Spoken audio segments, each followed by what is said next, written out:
વાસુદેવાય હરિ વાસુદેવાય હરિ વાસુદેવાય બોલીએ શ્રી દ્વારિકાધીશ કી જય. ભાગવત ભગવાન કી જય. શ્રી નારદજી પાસેથી આ પ્રમાણે ઉપદેશ મેળવી રાજકુમાર ધ્રુવે નારદજીની 4 પરિક્રમા કરી પ્રણામ કર્યા. ત્યારબાદ તેમણે ભગવાનના ચરણ ચિહ્નથી અંકિત પરમ પવિત્ર મધુવનની યાત્રા કરી. આ મધુવન જંગલની અંદર આવેલું એક વન છે. ધ્રુવજી તપોવન ભણી ચાલી નીકળ્યા. એ પછી નારદજી ઉત્તાનપાદના મહેલમાં જઈને પહોંચ્યા. જ્યારે ધ્રુવજી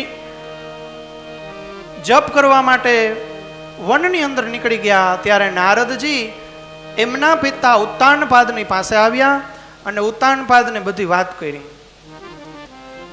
હે રાજન,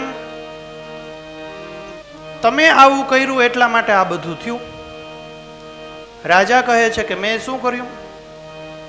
કહે છે કે તમને એક પત્ની બહુ વાલી છે અને એક પત્ની નથી વાલી, જેના હિસાબે આજે આ બધું જ છેલ્લે બાળકોમાં આવ્યું અને બાળકોએ એવી શઠતા રાખી કે મારે તો ત્યાં જ બેસવું છે.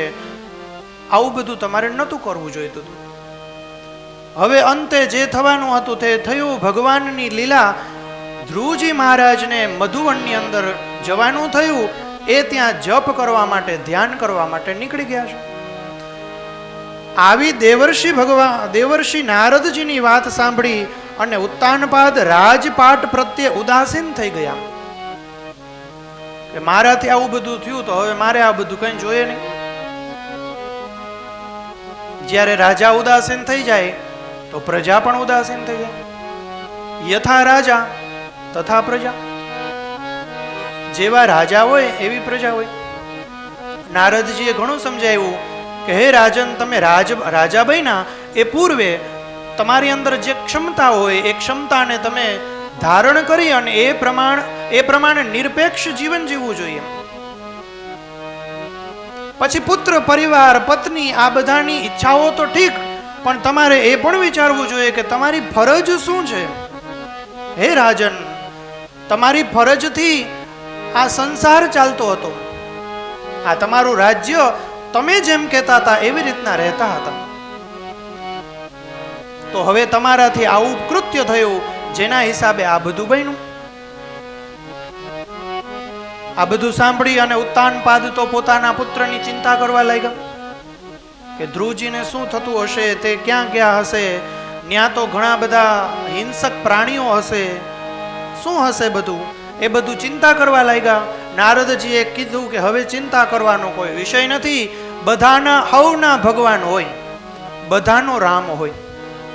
એ બધા ભગવાન એમના ભક્તોને સાચવતા જ હોય. તમે તમારું કામ કરો, એ એનું કામ કરશે. આ બાજુ મધુવનની અંદર ધ્રુવકુમારે અઘોર તપ કરવાનો નિશ્ચય કર્યો. વિચાર કર્યો કે ગમે તે થાય મારે તો એ સિંહાસન જોઈએ જ છે. એવો વિચાર કરી અને મને નારદજીએ જે ઉપદેશ આપ્યો એનું હું 7 રાત્રિ નહીં, નારદજીએ તો 7 રાત્રિ કીધી હતી, 7 રાત્રિ નહીં પણ હું 70 વર્ષ કરવું પડે તો પણ એ તપ કરીશ, પણ મને એ આસન જોઈએ ને જોઈએ જ. એવો જ્યાં હઠ લીધો, પણ હઠનો માર્ગ વ્યવસ્થિત હતો. એ હઠ કરવાનો જે રસ્તો હતો, જે પંથ હતો, એ પંથ એને પરમેશ્વર સુધી પહોંચાડનારો હતો. કારણ કે આ સંગીતની ભાષામાં આપણે સમજીએ ને તો એવું કે 7 સ્વર હોય, સા રે ગ મ પ ધ ની સા. આની અંદર એવું કે પ સુધી પહોંચવું હોય તો બહુ સારું લાગે. સા રે ગ મ પ ધ ની સા, સા ની ધ પ મ ગ રે સા. તો પ સુધી પહોંચવું તો બહુ સારું લાગે, પણ આ સંગીતજ્ઞો એવું કહે કે પેલા સા તો તમે પહોંચો. કર્ણ અવાજ હોય, આપણો કર્ણ એટલે કે આપણે સાંભળવામાં ન ગમે એવો અવાજ હોય તો પછી સાનું અભ્યાસ કરવો પડે, સા પછી પ સુધી પહોંચાય. એવી જ રીતના સદગુરુ આપણને મળે તો જ આપણને પરમેશ્વર મળે, બાકી પરમેશ્વર ન મળે. અને આમ પણ એ નિરાકારને મળવા માટે, એ નિરાકારને મેળવવા માટે નરાકારની તો જરૂરી જ છે. નરાકારને તો મળવું જ પડે, ત્યારે જ આપણને નિરાકાર મળે. હવે આપણે જો ઘરની આજુબાજુમાં હખણા ન રહી શકતા હોય, માણસનું આટલી બધી વિકાસ થઈ ગયો કે એ ચંદ્ર સુધી પહોંચી ગયો ને મંગળ સુધી પહોંચી ગયો ને બધે પહોંચી ગયો, પણ એ ઘરે આવે તો બાધે જ. જો આપણે અહીંયા ઘરની આજુબાજુ વાળા હારે ગામના વાળા હખણા ન રહી શકતા હોય અને આપણે વિચાર કરીએ કે ભગવાન સુધી પહોંચી જવું છે તો કેમ પહોંચવું? નારદજી એ બધું ઉત્તાનપાદને શીખવાડે છે, સમજાવે છે. જે થવું હતું એ થઈ ગયું. ધ્રુવને એનું તપ કરવા દો, તમે એમાં વિક્ષેપ ન આપો, વિઘ્ન ન આપો. અને હવે તમે જઈને એવું ન કહેતા કે હે બેટા હું તને રાજ સિંહાસન આપું છું, આ બધું તોપતું રહેવા દે અને ત્યાં આવીને બેસી જાય, એવું ન કરતા. તમે કૃપા કરી અને એવું કોઈ તમે આચરણ ન કરતા. ઉત્તાનપાદ બધું સમજે છે, વિચારે છે અને ધ્રુવ મહારાજને તપ કરવા દે છે. લખ્યું છે કે ધ્રુવ મહારાજે તો બહુ બધી જીદ કરી, ભગવાનનું અઘોર તપ કરે છે એવો મનની અંદર વિચાર કર્યો. આની અંદર લખ્યું છે કે ભાઈ 1 મહિના સુધી સતત અને સતત ઓમ નમો ભગવતે વાસુદેવાય, ઓમ નમો ભગવતે વાસુદેવાય એનો જપ કર્યો. અને બોર અને માત્ર ફલાહાર જ ખાતા હતા, બીજું કંઈ નતા ખાતા. આપણે તો શિવરાત્રી આવીએ તો પૂછીએ આમાં શું ખવાય? નવરાત્રી રહ્યા હોય તો આપણે વડીલોને પૂછીએ આમાં શું ખવાય? અરે ખાવા માટે નથી ખાવા માટે છે, નથી ખાવાનું, એમાં કંઈ ખાવાનું જ નથી. અને મારા ગુરુજીઓ પાસેથી એવું અમને સાંભળવા મળ્યું છે કે જેટલા ભૂખે નથી મર્યા ને એટલા ખાઈને મર્યા છે,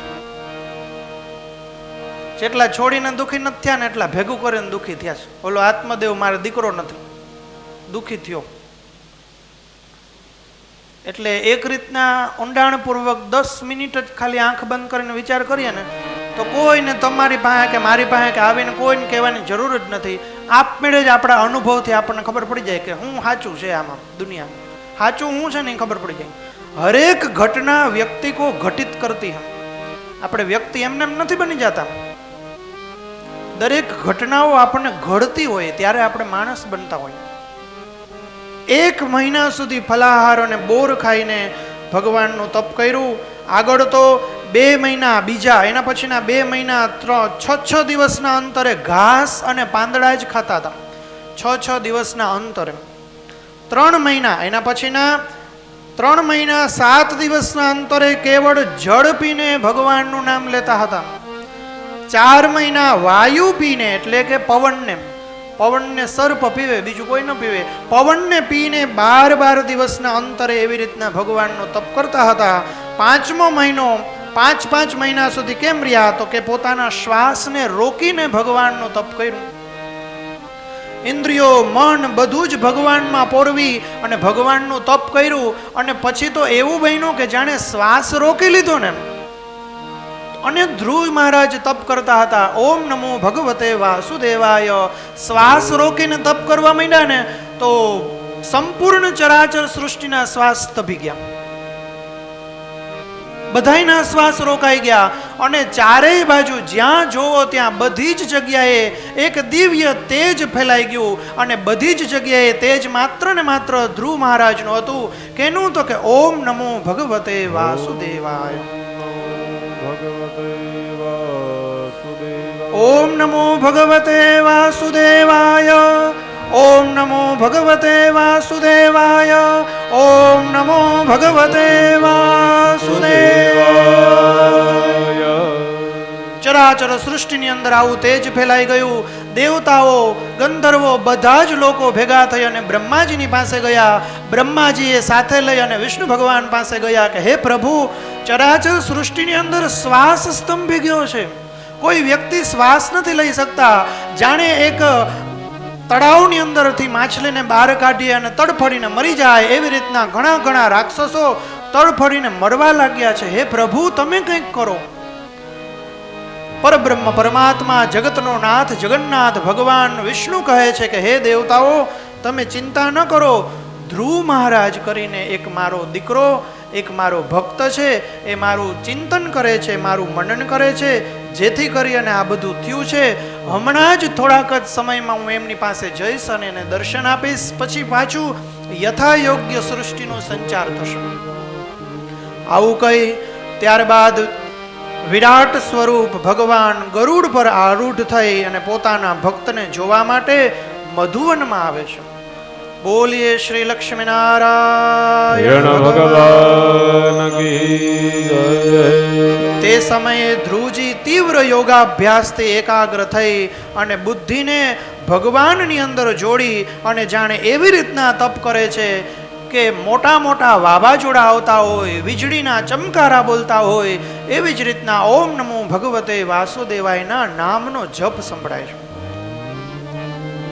હૃદય કમળમાં ધ્યાન કરી રહ્યા હતા. તે જ સમયે એકાએક એ ધ્યાનમાંથી થોડાક ચંચળ થયા, વિલીન થયા અને ગભરાઈ અને ધ્રુવજીએ પોતાના જ્યાં નેત્રોને ઉઘાડ્યા, નેત્ર ખોલ્યા, ત્યાં તો જોયું કે શંખ ચક્ર ગદા અને પદ્મને ધારણ કરી અને વિરાટ સ્વરૂપની અંદર ભગવાન નારાયણ મારી સામે ઉપસ્થિત થઈ ગયા છે. બોલીએ શ્રી નારાયણ ભગવાન કી જય. પ્રભુના અચાનક એ દર્શનથી બાળક ધ્રુવ ભારે આશ્ચર્ય થયું. તેઓ પ્રેમવશ અધીર થઈ ગયા. તેમણે પૃથ્વી પર દંડવત આડા પડી અને ભગવાનને પ્રણામ કર્યા. પછી ધ્રુવ મહારાજ પ્રેમપૂર્ણ દ્રષ્ટિથી તેમના પ્રત્યે એવી રીતે જોવા લાગ્યા કે જાણે તેમની આંખથી એને પી રહ્યા હોય. એ ભગવાનનું દર્શન કરી રહ્યા હતા. ક્યારેક ભગવાનના ચક્ષુ જોવે, ક્યારેક ભગવાનનો મુગટ જોવે, ક્યારેક ભગવાનની ગદાને જોવે, ક્યારેક ભગવાનના હૃદયને વક્ષસ્થલને જોવે, ક્યારેક ભગવાનના કર્ણોને જોવે, ક્યારેક ભગવાનના દિવ્ય હસ્તને જોવે. આવી રીતના અધીર થઈ અને ધ્રુવ મહારાજ જોવા માંડ્યા. એણે ઘણો એવો પ્રયત્ન કર્યો કે તે બોલે, એણે ઘણો એવો પ્રયત્ન કર્યો કે કંઈક સ્તુતિ કરે, પણ ધ્રુવ મહારાજ એ ભગવાનની સામે કંઈ બોલી ન શક્યા. જ્યારે કંઈ જ નથી બોલી શકતા ત્યારે ચરાચર સૃષ્ટિના જ્ઞાતા એવા ભગવાનને ખબર છે કે આ બાળકને મારી સ્તુતિ કરવી છે, આ બાળકને મારી સાથે વાત કરવી છે, પણ એ વાત નથી કરી શકતો. ત્યારે એ ભગવાને પોતાનો દિવ્ય શંખનાદ કર્યો અને શંખને બાળક ધ્રુવને સ્પર્શ કરાવ્યો. જ્યારે વેદમય શંખનો સ્પર્શ તેમના ગાલની અંદર થયો, ધ્રુવજી ભવિષ્યમાં અચળ પદ પ્રાપ્ત કરવાના હતા. આ સમયે શંખનો સ્પર્શ થતાં જ વેદમય વાણી એની અંદર ઉદ્ભવી. એ વેદમય વાણી દ્વારા ધ્રુવ ભગવાનની સ્તુતિ કરવા લાગ્યા. લખ્યું છે યોંતઃ પ્રવિશ્ય મમ વાચમિમાં પ્રશુપ્તાં સંજીવયત્યખિલ શક્તિધર સ્વધામ્ના અન્યો સહ સચરણ શ્રવણાત ભગાદે પ્રાણ નમો ભગવતે પુરુષાય તુભ્યં. યોંત પ્રવિશ્ય મમ વાચમિમાં પ્રસુપ્તાં સંજીવયત્યખિલ શક્તિધર સ્વધામ્ના અન્યાસહસ્તચરણ શ્રવણાત્વગાદિ પ્રાણ નમો ભગવતે પુરુષાય તુભ્યં. પ્રાણ નમો ભગવતે પુરુષાય તુભ્યં. કહે છે કે હે પ્રભુ, આપ સર્વ શક્તિ સંપન્ન છો. આપ જ મારા અંતઃકરણમાં પ્રવેશીને પોતાના તેજથી મારી સુતેલી વાણીને સજીવ કરો છો. જ્યારે હું સૂઈ જાઉં છું ત્યારે હે પરબ્રહ્મ પરમાત્મા, તમે જ મારા શ્વાસને ચલાવો છો, તમે જ મારી બુદ્ધિને ચલાવો છો. મેં જે કંઈ જમ્યું હોય એનું પાચન પણ હે પરબ્રહ્મ પિતા તમે જ કરો છો, તથા હાથ પગ કાન ત્વચા વગેરે અન્ય બીજી ઇન્દ્રિયોને તથા પ્રાણને પણ ચેતના તમે જ આપો છો. હું આપને નમસ્કાર કરું છું, અંતર્યામી પ્રભુ, હું આપને વારંવાર પ્રણામ કરું છું. ભગવાનની જ્યારે આવી સ્તુતિ કરી, ભગવાન સ્તુતિથી રાજી થયા અને ભગવાન કહે છે કે ઉત્તમ વ્રતનું પાલન કરનાર હે રાજકુમાર, હું તારા હૃદયનો સંકલ્પ જાણું છું, હું અંતર્યામી છું, તને હૃદયમાં શું ઈચ્છા છે એ બધું જ મને ખબર છે. જો કે તે પદ પ્રાપ્ત કરવાનું બહુ જ મુશ્કેલ છે, છતાં પણ હે બાળક, તો પણ હું તને તે પદ આપું છું, તારું કલ્યાણ થાય. ભગવાન કહે છે કે હે ભદ્ર, હે વત્સ, હે ધ્રુવકુમાર, સાંભળ, તેજોમય અવિનાશી લોક આજ સુધી કોઈને પ્રાપ્ત થયો નથી, એ હું તને આપીશ. જેની પરિક્રમા ગ્રહો, નક્ષત્રો, તારાઓ, મોટા મોટા ઉલ્કાઓ, આ બધું જ જેની પરિક્રમા કરે છે એ જ્યોતિ વર્તુળ, એ હું તને આપીશ. લખ્યું છે કે અવારનવાર જે કલ્પની અંદર આવે છે એ પદ હું તને આપીશ, તથા તારાગણ સમેત ધર્મ, અગ્નિ, કશ્યપ, શુક્ર વગેરે નક્ષત્રો તેમજ સપ્તર્ષિ ઋષિઓ પણ જેની પ્રદક્ષિણા અવારનવાર કરતા રહે છે એવું પરમ પદ હું તને આપીશ. અને હે બાળક, તારું જે નામ છે એનું જ એ લોકનું નામ હશે, એનું નામ છે ધ્રુવલોક, એ હું તને આપીશ. અહીંયા લોકમાં તારા પિતાની જે કોઈ અધૂરી ઈચ્છાઓ છે, રાજ્યનું જે સંચાલન છે એ રાજ્યનું સંચાલન તું 36,000 વર્ષ સુધી કરીશ, ત્યારબાદ હું તને એ પદ આપીશ. ધ્રુવ મહારાજ પછી ભગવાનથી ખૂબ જ રાજી થાય છે. એ પરમ પદની એને પ્રાપ્તિ થાય છે એવું મનની અંદર એણે ધાર્યું. પછી તો એ જે પોતાના પિતાનું રાજ્ય હોય છે એને ભગવાને કીધું એવી રીતના 36,000 વર્ષ સુધી એ સૃષ્ટિની અંદર એક ચક્ર સમ્રાટ હોય એવી રીતના લાલન પાલન કરે છે, પ્રજાનું પોષણ કરે છે. અને પછી એક વખત એવો બને છે કે એમનો ભાઈ ઉત્તમ એ પણ સાથે રાજગાદીની અંદર બધું જ સંભાળતો હોય કારભાર. એક વખત એવું બને છે કે એના ભાઈ ઉત્તમ છે એ ઘણા બધા રાજાઓની સાથે યુદ્ધ કરતો હોય છે. ધ્રુવજી પછી તો લગ્ન કરે છે, પ્રજાપતિ શિશુમારની પુત્રી ભ્રમિની સાથે તેમના વિવાહ થાય છે. તેમનાથી કલ્પ અને વત્સર નામના 2 પુત્ર થાય છે. બીજા લગ્ન એ વાયુપુત્રી ઈલાની સાથે કરે છે. ઉત્કલ નામનો તેમનો પુત્ર હોય છે, એક કન્યા હોય છે. અને આ બધી રીતના એ પોતાના વિવાહ સંપન્ન કરે છે. આ બાજુ ઉત્તમ છે રાક્ષસોની સાથે, અસુરોની સાથે અને બીજા રાજાઓની સાથે યુદ્ધ કરતો હોય છે. એક વખત એવું બને છે કે કુબેરનું જે રાજ્ય હોય છે ત્યાંથી યક્ષોની સાથે યુદ્ધ કરવા જાય છે અને એ યક્ષો એ ઉત્તમને મારી નાખે છે. ઉત્તમ એટલે કે ધ્રુવનો ભાઈ, એને ઉત્તમને મારી નાખે છે. ધ્રુવ મહારાજને ખબર પડે છે કે મારો ભાઈ ઉત્તમનું મૃત્યુ થયું છે. એ યક્ષોની સાથે યુદ્ધ કરવા જાય છે.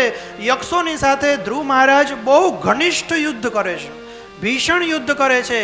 એની અંદર ઘણા યક્ષોનું મૃત્યુ થાય છે. હવે યક્ષોના રાજા કુબેર કહેવાય છે. એ કુબેર રાજાએ બ્રહ્માજીને આજ્ઞા કરી, બ્રહ્માજીને કીધું કે તમે આ ધ્રુવને કંઈક સમજાવો. આવી રીતના જો યક્ષોનો વિનાશ થઈ જશે તો સૃષ્ટિનું સંચાલન કેવી રીતના થશે. બ્રહ્માજી ધ્રુવને સમજાવે છે કે એવું ન કરવું જોઈએ. હે મહારાજ, તમારે યુદ્ધનો માર્ગ નથી, તમારા માટે તો ભગવાનનું પદ છે. તમને તો ખબર જ છે કે ભગવાને તમને આશીર્વાદ આપ્યા છે, એમાં તમને પરમ પદ આપ્યું છે. તમારે જે પદ જોતું હતું એ પદ તો દીધું જ, પણ આજથી સેંકડો વર્ષો સુધી કોઈને ન મળે એવું પદ તમને મળ્યું છે. તો આ યક્ષોની સાથે શું કામ ભેજા મારીને માથાકૂટ કરો છો? એને મૂકી દો તમે સાઈડ. બ્રહ્માજીનું જે કોઈ અનુમોદન હતું એ બધું સમજ્યા, એવી રીતના માયનું અને ધ્રુવ મહારાજે બધું મૂકી દીધું. એટલા માટે કુબેરજી રાજી થયા. કુબેરજીએ ધ્રુવને પૂછ્યું કે હે ધ્રુવ મહારાજ, તમને હું કંઈક આશીર્વાદ આપવા માગું છું, તમને કંઈક વરદાન આપવા માગું છું, તમે મારી પાસેથી કંઈક માગો. ધ્રુવજીએ કીધું કે મારે વરદાનની અંદર કશું જ નથી જોતું, તમારી અંદર સામર્થ્ય હોય તો તમે મને એક જ વરદાન આપો કે ભગવાનના શ્રી ચરણ કમળની અંદર અવિરતપણે મારી બુદ્ધિ રહી, નૈષ્ઠિકમતી મારી એના ચરણની અંદર રહી. કુબેરજી રાજી થાય છે અને પછી ધ્રુવ મહારાજને એ પ્રમાણે વરદાન આપે છે. ધ્રુવજી પણ ખૂબ જ રાજી થાય છે. 36,000 વર્ષ સુધી જે તપ કરવાનું હતું, જે અહીંયા સંસારનું લાલન પાલન કરવાનું હતું, એ પ્રજાનું કરે છે. અને ત્યારબાદ બદ્રિકાશ્રમની અંદર જઈ અને ધ્રુવ મહારાજ એ પરમ પદને પ્રાપ્ત થાય છે, જે પદ આજ સુધી કોઈને નથી મળ્યું. અને ભગવાને એ પણ કીધેલું હતું કે એ પદ હંમેશાને માટે અસ્થિર રહેશે નહીં, સ્થિર રહેશે. એ પદ ક્યારેય વિચલન નહીં થાય. કોઈ પણ રાજાઓ કે દેવતાઓ કે ગંધર્વો કે ઇન્દ્ર વગેરે એ પદની અંદર આવી જ નહીં શકે. હે ધ્રુવ મહારાજ, એવું બહુ મોટું પદ છે. આ પદની, આ ધ્રુવ ચરિત્રની જે વાત સાંભળે એને પણ પોતાના જીવનની અંદર બધી જ પ્રકારના વિજય મળે, એને પણ પોતાના જીવનની અંદર બધી જ પ્રકારનો સંતોષ, રિદ્ધિ અને સિદ્ધિ મળે છે. બોલીએ શ્રી ધ્રુવ મહારાજ કી જય. આગળની કથાની અંદર ધ્રુવના વંશની અંદર એક રાજા હતા જેનું નામ છે અંગ. એ રાજા રાક્ષસ યોનિની અંદર જેમ પેદા થયા હોય એવી રીતના જીવન જીવતા હતા. લખ્યું છે કે અંગ રાજાએ સૃષ્ટિની અંદર યજ્ઞો બંધ કરાવી દીધા. બ્રાહ્મણો જ્યાં દેખાય ત્યાં બ્રાહ્મણોનો તિરસ્કાર કરે. બ્રાહ્મણોને એવું કહી દે કે તમારે કોઈ જગ્યાએ પૂજા કરવા ન જવું, કોઈ જગ્યાએ પાઠ કરવા ન જાવો અને ભગવાનનું નામ જ નહીં લેવાનું, એવું અંગે કીધું. જ્યારે અંગનું આવું ચરિત્ર હતું તો એ સમયની અંદર જે ઋષિમુનિઓ હતા એમને ગમ્યું નહીં. ન ગમતા છતાં પણ બધાએ એક મત થઈ અને વિચાર કર્યો કે રાજા જેવા હોય એવી જ પ્રજા હોય. જો રાજા આવું કરશે તો સૃષ્ટિની અંદર સંહાર હમણાં આવી જશે. શિવજી આવી અને સૃષ્ટિનું સંહાર કરી નાખશે. એના માટે થોડું આપણે જીવન જીવીએ. બધા ઋષિમુનિઓએ ભેગા થઈને અંગ રાજાને વિચાર કર્યો કે આનું આપણે મોદન કરી નાખવું જોઈએ, આનું સમન કરી નાખવું જોઈએ. આ રાજાના યોગ્ય નથી, બીજા કોઈ રાજાને આ રાજપાઠ દઈ દેવો જોઈએ. એમ કર્યું અને પછી એ અંગ રાજાના શરીરની અંદર મંથન કર્યું. લખ્યું છે કે ઋષિમુનિઓએ ભેગા થઈ અને એનું મંથન કર્યું. એની અંદરથી વેન રાજાની ઉત્પત્તિ થઈ. એ વેન રાજાએ સૃષ્ટિનું પાલન પોષણ બહુ જ સરસ રીતના કર્યું. સાધુ સંતોનું માન મર્યાદા જાળવી, બધા ભગવાનની જે ગરિમા છે, ગર્વ છે, બધો જ જાળવો. અને પછી તો એક સમય એવો આવ્યો કે વેન રાજાનું પણ મંથન કર્યું અને એ વેન રાજાના શરીરની અંદરથી દિવ્ય જ્યોતિ થઈ અને પછી ભગવાનના અવતાર થયો. એ ભગવાનનો અવતાર એટલે બીજું કોઈ નહીં, પૃથુ મહારાજ. બોલીએ શ્રી પૃથુ મહારાજ કી જય. પૃથ્વી તરીકે એટલે કે પૃથુ મહારાજ તરીકે ભગવાનનો અવતાર લીધો, પૃથ્વીનું રક્ષણ કર્યું. એક સમય એવો હતો કે જ્યારે પૃથ્વી દોડતી દોડતી બ્રહ્મા વગેરે દેવતાઓ પાસે ગઈ. પૃથ્વીએ કીધું કે અનિષ્ટ રાજાઓ બધા લોકો મને ત્રાસ આપે છે, જ્યાં હોય અહીંયા મારી પૃથ્વીની અંદર ખાડા ખોદે છે, ગાયો મારા રાજ્યની અંદર ગાયો સરસ રીતના રહી નથી શકતી, દૂધ નથી આપી શકતી, વાછડાઓ વાછડીઓ દૂધ નથી પી શકતી, આવા બધા અપશુકનો થાય છે. એટલા માટે પૃથ્વી કહે છે કે આ બધું સહન તો મારે જ કરવાનું. મોટા મોટા ઝાડવાઓ છે, લીલા હોય છે, છતાં પણ એ જાણે બળીને ભસ્મ થઈ જાય એવી રીતના ધરા ઉપર પડી જાય છે. તો એનો મને ભાર લાગે છે. આ રાક્ષસોનો ભાર લાગે છે, એના પાપનો, એના તાપનો ભાર લાગે છે. હે બ્રહ્માજી, તમે કંઈક કરો. ત્યારે કહે છે કે ભગવાનનો અવતાર થઈ ચૂક્યો છે પૃથુ રાજા તરીકે. એ પૃથુ રાજા તમને સાચવશે. જ્યારે પૃથુ રાજા પૃથ્વીની સાથે ચર્ચા કરે છે, પૃથ્વીને કહે છે કે મેં એવું સાંભળ્યું છે કે હે પૃથ્વી, તું અનાજ નથી આપતી. પૃથુ રાજા કહે છે કે હું રાજા છું, મારી આજ્ઞા છે કે તારે અનાજ દેવું જ જોઈએ. વાદળાઓ વરસાદ આપે છે છતાંય તું અનાજ નથી આપતી. તારી અંદર જે કંઈ વાવીએ એ કંઈ ઉગતું નથી. આવું બધું કેમ થાય છે? ત્યારે પૃથ્વી કહે છે કે હું હજી હમણાં જ ભગવાન પાસે ગઈ હતી. મારું દૂધ પીનારા એટલે કે હું ગાયના સ્વરૂપે છું, મારું દૂધ પીનારા કોઈ વાછરડો અથવા તો વાછરડી હોવી જોઈએ. તો પૃથુ તો ભગવાન છે, લખ્યું છે કે બ્રહ્માજીને વાછરડો બનાવ્યો, વિષ્ણુ ભગવાન પોતે વાછરડી બન્યા અને પછી એ પૃથ્વીનું દોહન કર્યું. એ પૃથ્વીનું દોહન કર્યું. પૃથુ રાજાએ પૃથ્વીને સાંત્વના આપી કે હે પૃથ્વી મહારાણી, તમે દુઃખી ન થાઓ, હવે તમે જેમ ઈચ્છો છો એવી જ રીતના અમે રહેશું. અમારા પૂર્વ જન્મની અંદર જે વેન છે, અંગ છે, એ બધા રાજાઓ જે કંઈ કર્યું એવો અમે અધર્મ નહીં ફેલાવીએ. જ્યારે પૃથ્વી માતાને આવી સાંત્વના મળી ત્યાર પછી પૃથ્વી માતા એ બધું જ જે રાજાને અનુરૂપ હોય એ બધું જ પૃથ્વી માતાએ આપ્યું અને પછી ભગવાનના અવતારમાં પૃથુ મહારાજ પૃથ્વીનું સંચાલન કરતા, સરસ મજાનું વ્યાપન કરતા હતા, સમસ્ત પ્રજાનું સંચાલન કરતા હતા અને પ્રજા પણ રાજી હતી. લખ્યું છે કે પૃથુના વંશની અંદર આગળ પ્રચેતાઓનો જન્મ થયો. પરીક્ષિત રાજા પૂછે છે કે હે મહારાજ, આ પ્રચેતાઓ કોણ હતા? એનો જન્મ કેવી રીતના થયો? એની આગળની શું કથા છે? તો કહે છે કે હે પરીક્ષિત મહારાજ, એની તો બહુ જ સરસ મજાની કથા છે કે બ્રહ્માજીના પુત્રો હતા મરીચી. એ મરીચીના વંશની અંદર આગળ આવતા આવતા પ્રચેતાઓ આવ્યા. એ બ્રહ્માની એવી ઈચ્છા હતી કે સૃષ્ટિનો વિસ્તાર વધારે થાય, ત્યારે બ્રહ્માજીએ પ્રચેતાને આજ્ઞા કરી કે તમે સૃષ્ટિનો વિસ્તાર કરો. જ્યારે આ પ્રચેતાઓ છે એ સૃષ્ટિના વિસ્તાર કરવા માટે જાતા હતા, વચમાં નારદજી મળ્યા. તો નારદજીએ એને એમ કીધું કે ભાઈ, સૃષ્ટિની રચના અને વિસ્તાર ને એ બધું તમારું કામ નથી, તમે પ્રચેતાઓ છે, તમે ભગવાન શિવજીની ઉપાસના કરો. આ બધા પુત્રો હતા પ્રચેતાઓએ તો નારદજીની આજ્ઞાનું પાલન કર્યું, શિવજીની વેદમય સ્તુતિ કરી, એને કહેવાય છે વેદગીત. એ વેદગીત બોલ્યા અને પ્રચેતાઓનો ત્યાંથી ઉદ્ધાર થયો. હવે આ વાતની જ્યારે બ્રહ્માજીને ખબર પડી કે ભાઈ નારદ, તું મારા જેટલા પુત્રો હોય એ બધા પુત્રોને તું ધર્મના માર્ગે ચડાવી દે છે અને સૃષ્ટિનો સંસારનો જે વિસ્તાર કરવો છે થવા નથી દેતો, એટલે હું તને ક્ષણિક શ્રાપ આપું છું. થોડોક શાપ આપું છું. કેવો શાપ? કે તું કોઈ એક જગ્યાએ સ્થિર નહીં રહી શકે, તું ચારે બાજુ ફર્યા જ રાખીશ, તારી વીણાને લઈ અને તું ચારે બાજુ ફર્યા રાખીશ. એવો નારદજીને શાપ મળ્યો. નારદજી તો નારાયણ કરતા કરતા બધી જ દેશ લોકની અંદર ફરતા હોય છે. આગળની કથાની અંદર પુરંજન આખ્યાન આવે છે. એ પુરંજન આખ્યાનમાં એવું કહે છે કે એક જીવ અને શિવની કથા છે. એક જ્ઞાત હોય છે અને એક અવિજ્ઞાત હોય છે. આ જ્ઞાત એટલે તો કે ભગવાન, અવિજ્ઞાત એટલે કે જીવ. આ જીવ અને શિવની કથા આવે છે. એક રાજા હોય છે, જે રાજાનું નામ હોય છે પુરંજન. એ રાજાને એવી ઈચ્છા હોય છે કે મારે સંસારના બધા જ ભોગ ભોગવવા છે. જો મારું આયુષ્ય ઓછું થતું હોય તો પછી મારા પુત્રોની પાસે પણથી હું આયુષ્ય લઈ લઈશ, પણ સંસારના ભોગ ભોગવતો રહીશ. આ પુરંજન એક વખત એક નગરીની અંદર પ્રવેશ કરે છે. એ નગરીની અંદર 7 મોટા મોટા દ્વાર હોય છે, બધા સોનાથી શણગારેલા હોય છે. એ નગરીની અંદર પ્રવેશ કરી અને એને કોઈ ઉત્તમ એવી સ્ત્રી મળે છે. જાણે એ સ્ત્રીને જોઈ અને એની અંદર કામદેવ ઉત્પન્ન થયા હોય એવી સુંદર સ્ત્રીને જોવે છે. એ પુરંજન એ સ્ત્રીની સાથે વાર્તાલાપ કરે છે, ખૂબ જ મીઠી મીઠી વાતો કરે છે.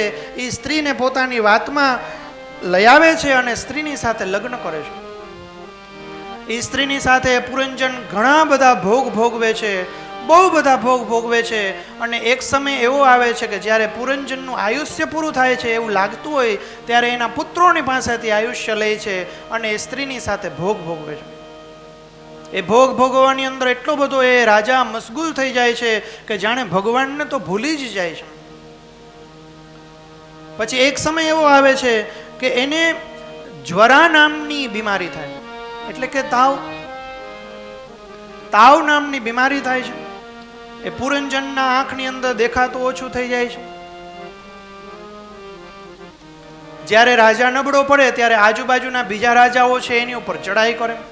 એવું લાગે છે કે મારી નગરી ઉપર કોઈ બહુ મોટા મોટા રાજાઓ આવીને ચડાઈ કરે છે.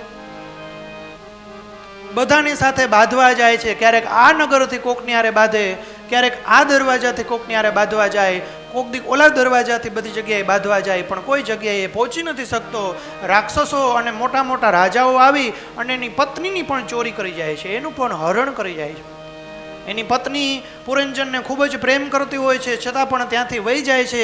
એની પત્ની એવું કહીને વહી જાય છે કે ભાઈ હવે તમારાની અંદર કોઈ સામર્થ્ય નથી રહ્યું, તમારી પાસે કોઈ તાકાત નથી, તમારા ઇન્દ્રિયો બધી શિથિલ થઈ ગઈ છે, હવે હું તમારી સાથે નહીં રહું, એવું કહી અને બીજા રાજાઓની સાથે વહી જાય છે. પુરંજનને બધું ભાન આવે છે. જ્યારે એ મૃત્યુની સૈયા ઉપર સૂતો હોય છે, એમ ખબર પડે કે હવે મારે મૃત્યુ નજીક છે. જે વ્યક્તિઓનું મૃત્યુ નજીક હોય એમ લાગે કે હવે અડધી કલાકમાં આપણે ગુજરી જવાનું હોય, એવા સમયે શાસ્ત્રો એવું કહે છે કે એને બધું ભાન થાય, એને બધી ખબર પડે, એને જીવનમાં શું કર્યું એવું બધું એને ખબર પડે. હું નાનો બાળક હતો ત્યારથી લઈને મને કોણ રમાડતું હતું ને અત્યારે કોણ રોવડાવે છે એ બધી જ ખબર પડે. પુરંજનને બધી જ ખબર પડે છે કે ભાઈ મેં જેની સાથે લગ્ન કર્યા હતા એ કોઈ કન્યા નથી, એ તો કાળ કન્યા હતી, એ તો ભગવાનની માયા હતી. એવું કોઈ હતું જ નહીં કે હું કોઈ સ્ત્રીની સાથે લગ્ન કર્યું હોય. પુરંજનને ખબર પડે છે કે જે મેં નગરીની અંદર પ્રવેશ કર્યો હતો, કે જેના 7 દરવાજા હતા, એ કોઈ નગરી નથી, એ તો શરીર હતું. એ 7 દરવાજા એટલે કે આપણી બધી ઇન્દ્રિયો, 2 આંખ છે, 2 કાન છે, નાક છે, આ બધી ઇન્દ્રિયો છે, મળદ્વાર, મૂત્રદ્વાર, આ દરવાજા છે. એની અંદરથી હું મારી આ નગરીની રક્ષા કરતો હતો. ખૂબ ભોગ ભોગવ્યા અને અંતે જ્યારે મારે મૃત્યુનો સમય આવ્યો ત્યારે ઓલા રાક્ષસો આવી અને મારી નગરી ઉપર ચડાઈ કરતા હતા, મારી સાથે યુદ્ધ કરતા હતા, આ મારા નગરને હણતા હતા. હું કોક દીક આ દરવાજેની સાથે યુદ્ધ કરું, કોક દીક ઓલા દરવાજેની સાથે લડવા જાઉં, પણ હું પહોંચી નતો શકતો, કારણ કે એ જ બધા દરવાજાથી મેં અધર્મને અંદર પ્રવેશ આપ્યો હતો. આ આંખથી જ મેં અધર્મ અંદર સ્વીકાર્યો હતો, આ કાનથી જ મેં ન સાંભળવાનું સાંભળ્યું હતું. તો એ બધા રાજાઓ, અનિષ્ટ અસુરો અહીંથી જ અંદર આવ્યા હતા અને મેં જ આવવા દીધા હતા. એટલે હવે હું અહીંયા જાઉં, અહીંયા નાક પાસે જાઉં કે પછી મારી જીભ દ્વારા ઇન્દ્રિયોથી ભગવાનનું ભજન કરવું, કંઈ થવાનું નથી, કારણ કે જે આવવાના હતા એ તો અંદર આવી ગયા. હવે ડાયો માણસ તો એને કહેવાય કે ઓલા ઘાસનો મોટા મોટા પૂરા હોય અને એમાં આગ લાગે તો ડાયો માણસ એને કહેવાય કે એમાંથી જે કંઈ બચે એટલું હોય ને એને પહેલાં આ બાજુ ખેંચી લઈ, ઓલું તો બળી જ ગયું છે, હવે એનું નથી જોવાનું. જો એને બધાને ઠારવા ઉપાય કરીએ, મહેનત કરીએ તો આ બચેલું છે એ પણ બળીને ભસ્મ થઈ જાય. એટલે ડાયો તો એને કહેવાય કે જે આ બધું આ બાજુ લઈ લે. પુરંજન વિચાર કરે છે કે હવે તો મારે ભગવાનનું ભજન કરવા બીજો સિવાય કોઈ વિકલ્પ નથી. ભગવાનનું ભજન કરે છે. એવા સમયે જ્યારે ભગવાનનું ભજન કરે છે ને ત્યારે એને ઓલો જ્ઞાત નામનો એનો મિત્ર મળે છે અને કહે છે કે હે જીવ, તું મને ભૂલી ગયો, આપણે બે મિત્ર હતા, જીવ અને શિવ, આપણે બંને મિત્ર હતા. તે ઘણી યોનિઓની અંદરથી ઉત્પન્ન શરીર ધારણ કર્યા. ક્યારેક તને સ્ત્રી થવાની ઈચ્છા થઈ, ત્યારે ક્યારેક તું પુરુષ થયો, તે ભોગને ભોગવ્યા, બધા દ્વારોથી તે ખૂબ જ બધાનો આનંદ કર્યો, પણ તું મને તો ભૂલી જ ગયો.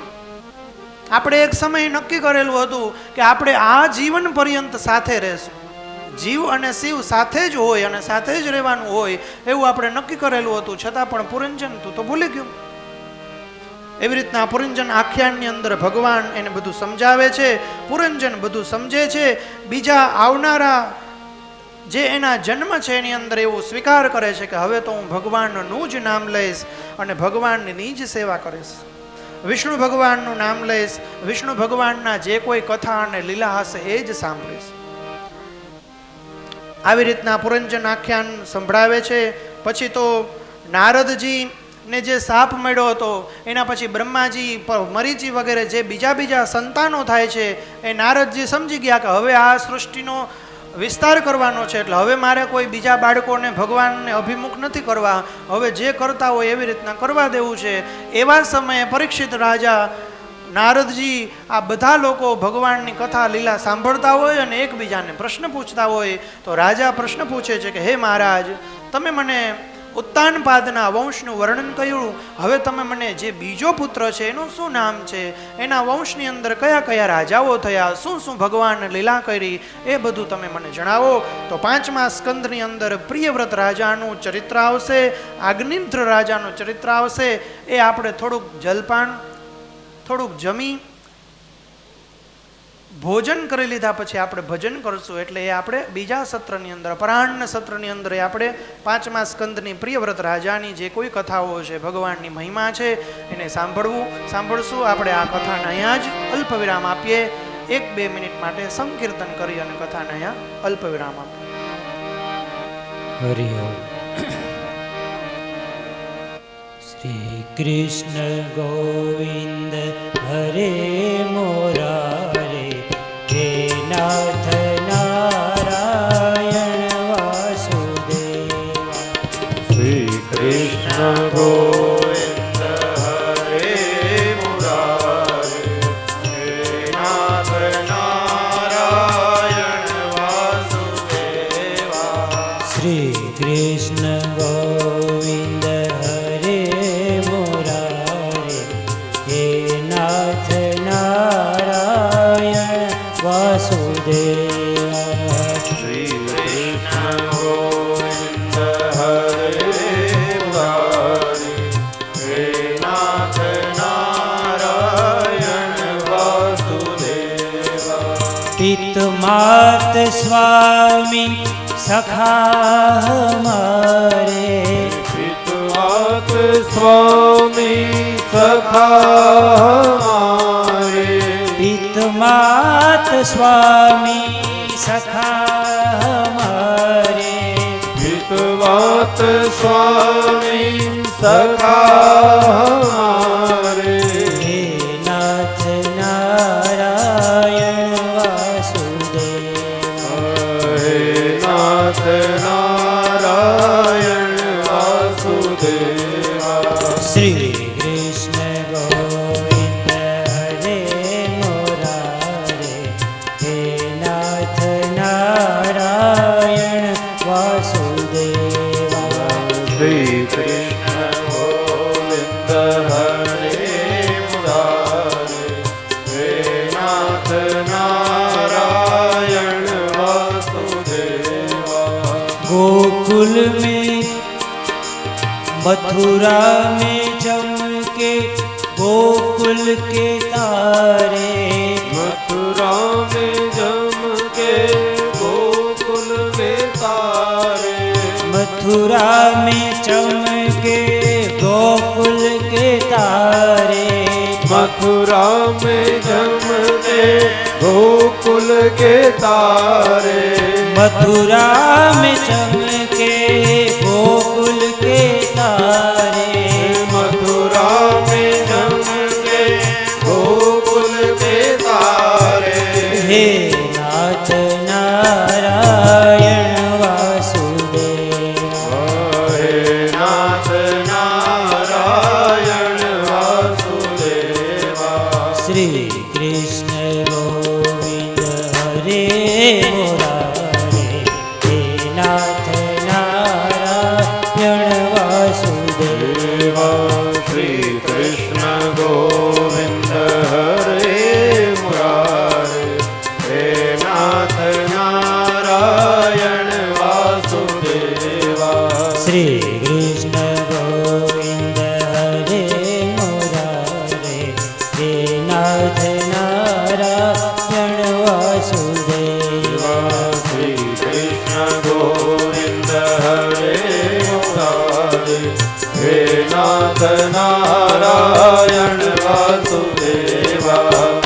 श्रीमन्नारायण नारायण नारायण, श्रीमन्नारायण नारायण नारायण. लक्ष्मी नारायण नारायण नारायण, लक्ष्मी नारायण नारायण नारायण. श्रीमन्नारायण नारायण नारायण, श्रीमन्नारायण नारायण नारायण. श्रीमन्नारायण नारायण नारायण, श्रीमन्नारायण नारायण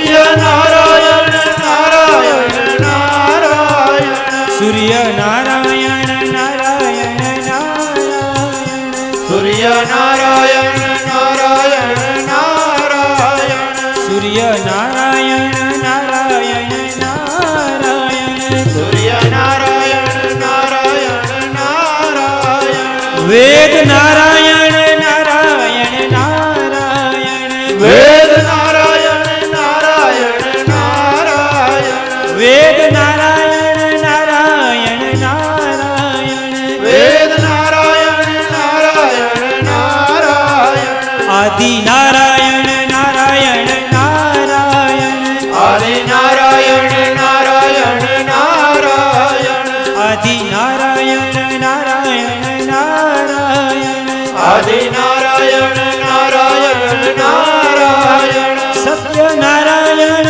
નારાયણ નારાયણ સત્ય નારાયણ નારાયણ નારાયણ બદ્રી નારાયણ નારાયણ નારાયણ બદ્રી નારાયણ નારાયણ નારાયણ બદ્રી નારાયણ નારાયણ નારાયણ બદ્રી નારાયણ નારાયણ નારાયણ બદ્રી નારાયણ નારાયણ નારાયણ બદ્રી નારાયણ નારાયણ નારાયણ શ્રી દ્વારિકા શ્રી લક્ષ્મીનારાયણ ભગવાન કી જય. ઓમ નમઃ પાર્વતી પતયે. હર હર મહાદેવ. મહાદેવ